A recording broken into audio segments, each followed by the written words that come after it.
دەڕۆم بەرەو ئاسۆ بەرەو ئاسۆی ڕوون دەڕۆم تا ترۆکی ڕزگار بوون دەڕۆم تا ترۆکی ڕزگار بوون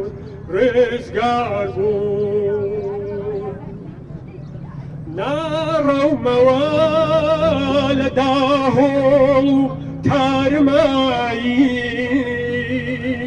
زۆرم دیوا بوو لێڵە و تاریکایی. دەستەی دەستپێشخەری کۆنفرانسی نیشتیمانی ئیدانەی هەوڵی داخستنی هەدەفە دەکەین بە بڕیارێکی سیاسی و نایاسایی دەزانین. دەوڵەتی تورکیا بە شێوەیەکی بەرفراوان و هێرش و ئۆپراسیۆنەکانی لە ئاستی باڵا پەیڕەو دەکات بۆ پاکتاوکردنی گەلی کورد و هەموو بەهاو دەستکەوتەکانی لە کوردستان. ئامانج لە ئۆپراسیۆنی گارا تێکشکاندنی ئیرادەی گەلەکەمان و داگیرکردنی باشووری کوردستان بوو. هەمان سیاسەتی پاکتاویشی لە ڕۆژاوە پەیڕەو کرد لە ڕووی سەربازیەوە بێهیوا بوون.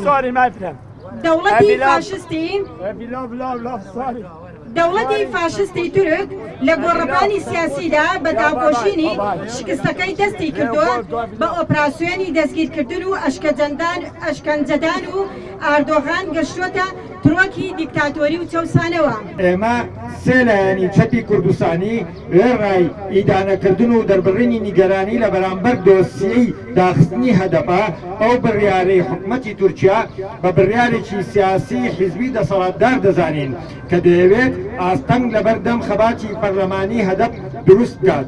داخستنی هەدەپە خزمەتی پرسی دیموکراسی و چارەنووسی ئاشتیانەی دۆزی گەلی کورد ناکات لە ناو تورکیادا.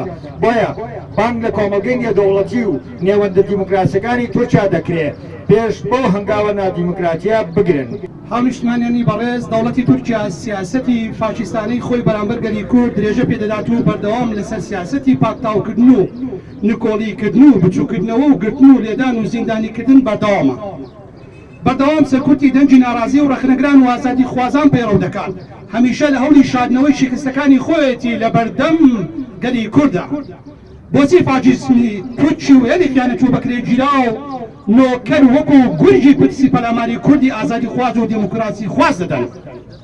بێگومان دوای تێکشکانە ئابروبەرانەکەی دووەمین گەورە هێزی ناتۆ لە گارەی سەربڵند ئەو سوپایی کە لە ماوەی چەند ڕۆژێکدا هەموو هەرێمی قەرەباغی داگیر کرد کەچی لەسەر دەستی گەریلاکانی هەبەگا بە توندترین شێوە تێک دەکشێنرن. دوژمنێکی زەبەلاحیش لە ترسێکی گەورەدایە و شڵەژاوە. ئەستێنەی کاروان کوژەش بۆ نووسینەوەی داستانێک وا بە دەلاقەی ئاسمانەوە دەزانێت ڕۆحی بەفر لە جەستەی چیا ئاڵاوە.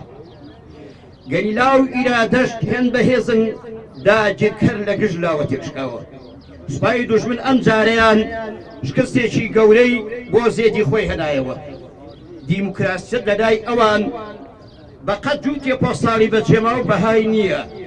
ئەستور و بێ ئاکارن لە هەر شوێنێکی دنیادا کورد هەبێ ئەوان بۆ نەمانیان باشیان نییە.